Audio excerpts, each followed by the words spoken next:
Le Togo a signé un protocole d'accord avec Toyota pour pouvoir bénéficier de leur aide, en tout cas établir un partenariat dans deux domaines.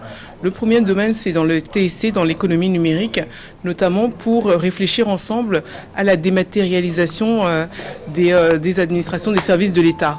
Il s'agit par exemple d'archivage numérique.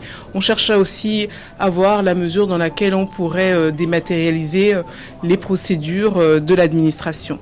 Donc ça, c'est le premier domaine de partenariat éventuel. Et le second domaine, c'est dans le domaine énergétique. Notamment pour l'énergie solaire, Toyota aimerait voir s'il existerait des possibilités pour faire des projets au Togo. Et donc nous leur avons indiqué que nous étions tout à fait disposés à partager avec eux des informations qui pourraient se révéler pertinentes pour faire des projets dans ce domaine au Togo. Le groupe ETG que nous représentons est le principal commerçant de noix de cajou au Togo, où il opère depuis maintenant bientôt 10 ans. Le ministre nous demandait justement si on pouvait confirmer notre souhait d'aider à la transformation et à l'industrialisation du Togo en investissant dans la mise en œuvre d'une usine de transformation de la noix de cajou pour ajouter de la valeur au processus.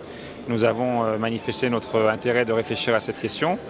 Le président souhaitait également comprendre quelles étaient les autres activités dans le domaine agricole que ETG développait actuellement au Togo. Et nous sommes également présents dans la vente et l'achat de produits au niveau des petits producteurs partout dans le Togo, jusque dans le nord, dans la région de Kara, aussi bien pour la noix de cajou que pour le riz, le cacao, le café et les légumineux de façon générale.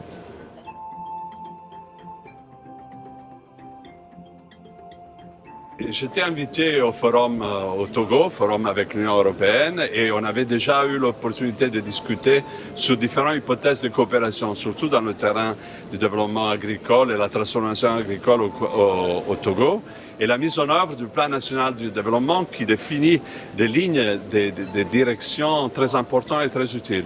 Donc on a vu comment est-ce qu'on a pu avancer, et déjà il y a des avancements dans cette direction.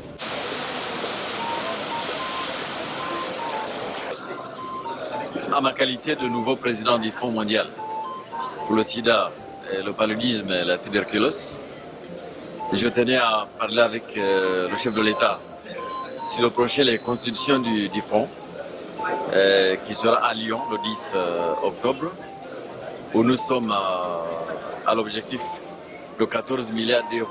Je tenais à saluer ce que le Togo a fait à ce jour. D'abord la contribution même au fonds. C'est parmi les très peu de pays qui ont contribué au Fonds mondial. Et pour les acquis aussi du programme contre le sida, la tuberculose et le paludisme dans le pays. On va d'abord expliquer la mission de notre organisation et le but de renforcer le lien avec le pays du Togo. Nous étions prêts à promouvoir l'implantation des entreprises japonaises. Et alors le président a répondu que le Togo est prêt à accueillir les entreprises japonaises.